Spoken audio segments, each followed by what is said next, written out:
Un conte russe.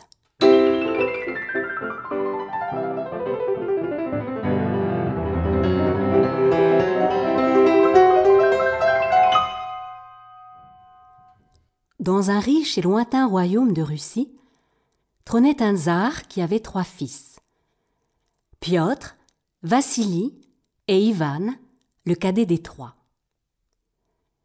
Piotr et Vassili étaient fort intelligents et déjà dotés d'une grande partie du royaume.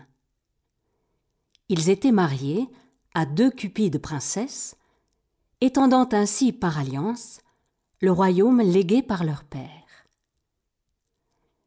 Ivan était surnommé Ivan le Nigaud, aussi bien par sa famille que par les sujets du tsar. Ivan n'était pas réellement nigaud, simplement il n'était pas comme les autres. Dénué d'ambition, incapable comme ses 2 frères de manipuler son entourage, Ivan se contentait de vivre paisiblement et de faire son chemin en suivant sa seule intuition.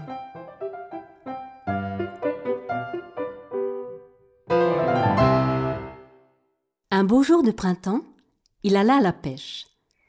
Il était assis au bord de la rivière, le soleil brillait, les oiseaux chantaient, bref, tout allait bien.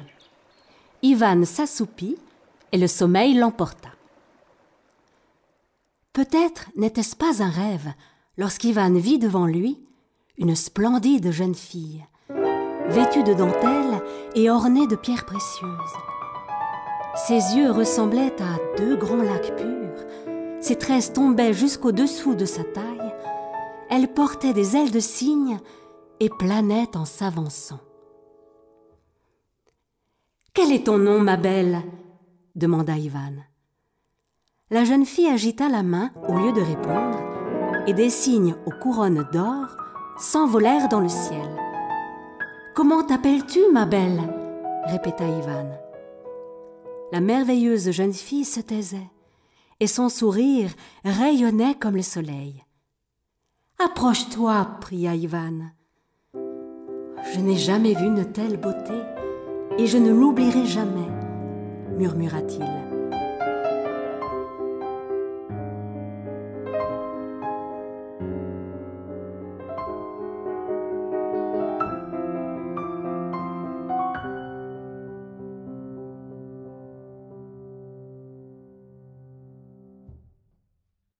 Tout à coup, la belle se changea en cygne et disparut en s'envolant.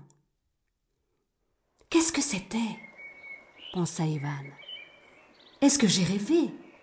Ou cela m'est vraiment arrivé ?»